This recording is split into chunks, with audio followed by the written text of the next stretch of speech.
Libby, the No Kings protest, this whole thing to me, I think is one of the crazier stunts the Democrats have pulled. And let's be clear, that's all they've got is stunts, right? They're just thing after thing that has nothing to do with improving the lives of the American people, sitting on the steps of the Capitol and singing. Remember that? Remember Cory Booker with his marathon session on the Senate floor, stunt after stunt. No Kings protest. Well, what king are they talking about, Libby? Last I checked, Donald Trump won in a landslide victory on November 5th of last year, won the Electoral College, won the popular vote for the first time in 20 years as a Republican.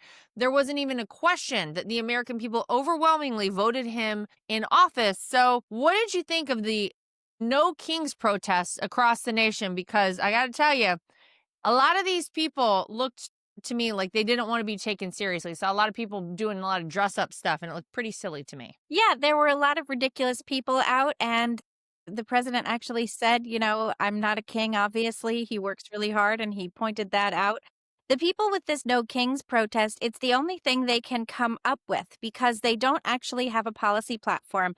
I went to their website to try and find out what it is that they stand for, and they actually said that Trump had a failed coronation in June. And I was like, you mean the military parade to celebrate, 250 years? Is that what you're talking about? They seem to Ugh. think that that's true. They seem to think that there are intentional ICE raids in communities, not understanding, of course, that in sanctuary states and cities, because local law enforcement is forbidden by law from working with federal law enforcement agents, that federal law enforcement agents have to go capture criminals where they are. And what happens is, as ICE has said repeatedly, if we find a criminal and they are with other illegal immigrants, they will be arrested. So this is, of course, exactly the Democrats' playbook.